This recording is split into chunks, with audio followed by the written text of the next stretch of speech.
오늘은 자신이 옹립한 황제를 자신이 죽이기까지 했던 역대급 극악무도한 간신이자 역신에 대한 이야기입니다. 심지어 이 인물은 전 황제의 유서도 조작하기까지 했으며 지 마음대로 옹립한 황제를 얼마나 물러봤으면 신하들이 보는 앞에서 농락하기까지 한 인물이죠.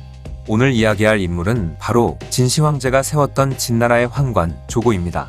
그가 죽고 나서 진나라까지 폭망해버렸을 정도로 엄청난 인물이죠. 그는 조나라의 왕족이었지만 조나라에서 죄를 짓는 바람에 진나라로 망명을 하게 되었습니다. 그런데 그는 법치국가였던 진나라의 법을 다 외울 정도로 똑똑한 두뇌를 가진 인물이었는데요.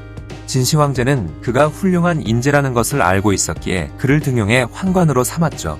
조고는 시황제에게 신임을 얻은 덕택에 굉장히 빠른 속도로 환관의 우두머리가 될 수 있었습니다. 또한 시황제는 조고에게 둘째 아들이었던 호해를 가르치는 스승으로 삼기도 했고, 심지어 자신의 옥새와 칙서를 담당하는 부세령과 자신의 어가를 담당했던 중거부령을 시키기도 했죠. 거기다가 시황제는 암살을 두려워했기 때문에 모든 신하들은 황제를 아련하기 위해서는 반드시 조고를 통했어야 했을 만큼 조고에 대한 시황제의 신임은 두터웠습니다. 그러자 조고는 승상이었던 이사조차 눈치를 보고 아부를 했을 정도로 엄청난 권력을 가지게 되었죠. 그러던 중 진시황은 또다시 순행을 가게 되었고, 순행을 가던 도중에 객지에서 시황제가 사망하자 시황제의 첫째 아들이던 부소가 만약 황제가 된다면 자신은 죽은 목숨이라 여겨 처지가 비슷했던 승상 이사와 모의해 시황제의 유서를 위조하기에 이르렀죠.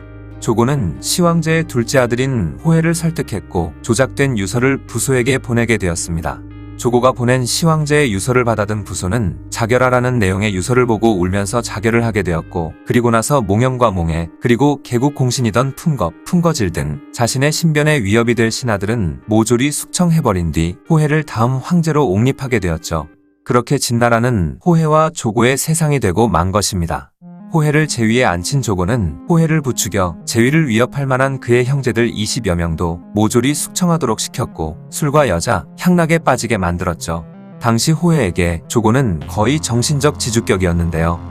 그런 조고가 호해에게 황제는 자신이 하고 싶은 것만 하면 되는 것이라 하며 국사는 신하들에게 맡기는 것이 미덕이다라는 개소리를 늘어놓았지만, 호해는 조고의 말을 그대로 믿고 모든 국사를 조고에게 맡겨놓은 뒤 자신은 후궁의 주지웅님을 만들어 수천 명의 아리따운 궁녀들과 놀아나기 시작한 것이죠.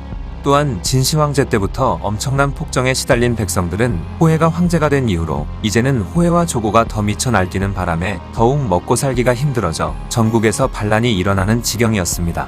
그러자 승상이었던 이사는 호해에게 대규모 토목공사를 중단하고 세금도 줄여야 한다는 주청을 드렸지만, 이 이야기를 들은 조고는 이사를 가만히 두면 안 되겠다는 생각을 가지게 되었죠. 이후 그는 승상 이사를 모함해 영모죄를 씌워 죽여버렸고, 그렇게 자신이 승상의 자리에 오르게 됩니다. 사실상 황제를 포함해 진나라의 최고의 권력자가 된 것이었죠. 승상의 자리에 오른 조고는 더 이상 거리낌이 없어졌습니다. 자신의 막강한 권세를 신하들에게 과시하고 자신에게 충성을 할 인물들을 가려내기 위해 한 가지 모략을 꾸미게 되는데요.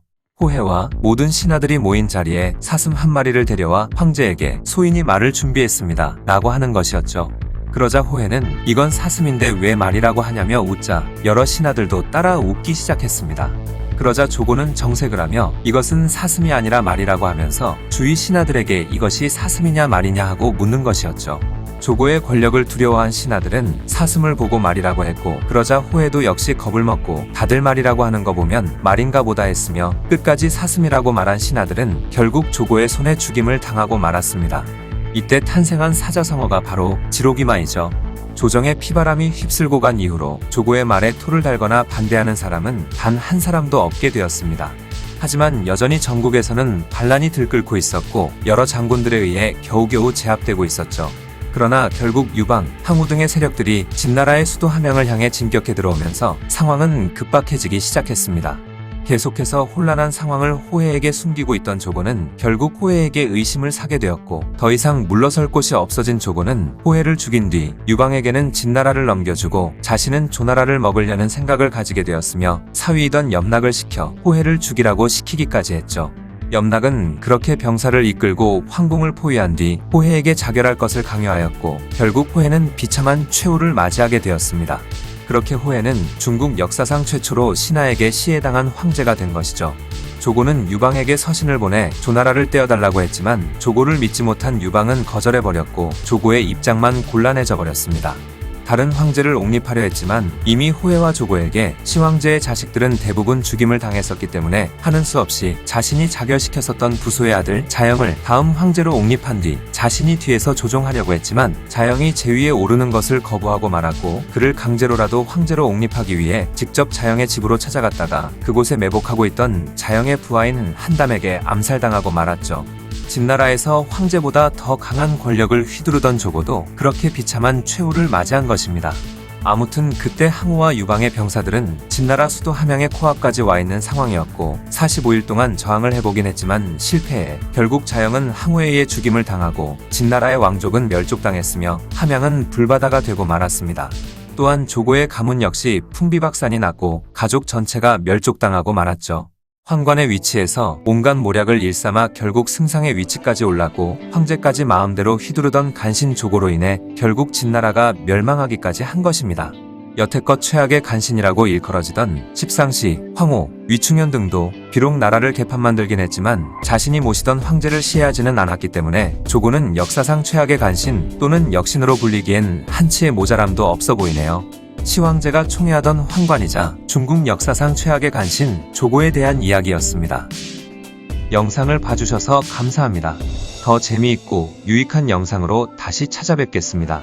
구독과 좋아요 꾹 눌러주시고 댓글도 부탁드려요.